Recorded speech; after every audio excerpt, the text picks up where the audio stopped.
রাসূল করিম সাল্লাল্লাহু আলাইহি সাল্লাম যেমনিভাবে আমাদেরকে আখিরাতে সফলতার পথ এবং পদ্ধতি বাতলেছেন, তেমনিভাবে বিভিন্ন রকমের রোগবালাই থেকে, অসুখ বিসুখ থেকে নিরাপদ এবং বাঁচারও বহু পথ বাতলেছেন। যেমনিভাবে তিনি অনেকগুলো দোয়া, জিকির এবং আল্লাহর কাছে আশ্রয় প্রার্থনার পদ্ধতি আমাদেরকে শিক্ষা দিয়েছেন, তেমনিভাবে তিনি অনেক চিকিৎসার কথাও আমাদেরকে বলে গেছেন।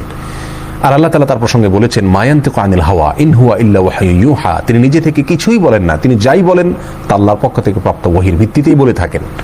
যার কারণে তিনি যত চিকিৎসার কথা বলেছেন সেগুলো ওহী, সেটা প্রত্যক্ষ হোক অথবা পরোক্ষ হোক। আমাদের জীবনে যে কোনো অসুখ বিসুখ থেকে বাঁচার আপাতদৃষ্টিতে সকল উপায় যদি বন্ধ হয়ে যায়, সকল পথ যদি রুদ্ধ হয়ে যায়, তবু একজন মুমিন হিসাবে নবী আলাইহিস সালামের বাতানো সে সকল সর্বরোগের মহৌষধ বা চিকিৎসাগুলো আমাদের জন্য সবচেয়ে বড় এবং শেষ অবলম্বন হিসাবে ঠিকই থেকে যায়।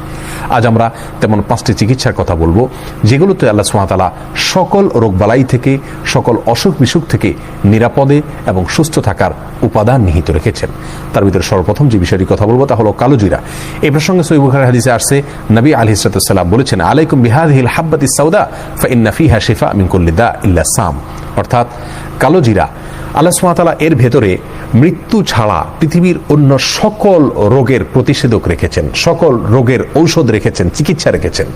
অর্থাৎ কালোজিরাকে যদি কেউ গ্রহণ করেন, খান, সেটা সরাসরি খাওয়া হতে পারে, তেল করে খাওয়া হতে পারে, পান করা হতে পারে, অথবা ভর্তা বানিয়ে খাওয়া হতে পারে। যেভাবেই হোক না কেন, কালোজিরা যদি কেউ খান বা গ্রহণ করেন, আল্লাহ সুবহানাহু ওয়া তাআলা তাকে এর মাধ্যমে সকল রোগ থেকে চিকিৎসা বা আরোগ্য লাভের তৌফিক নসিব করেন। অতএব কালোজিরা এর ভিতরে সর্বরোগের ঔষধ রয়েছে, নিয়মিত এটাকে খাওয়া দরকার এবং এটাকে নিয়মিত নিজের জন্য গ্রহণ করা দরকার।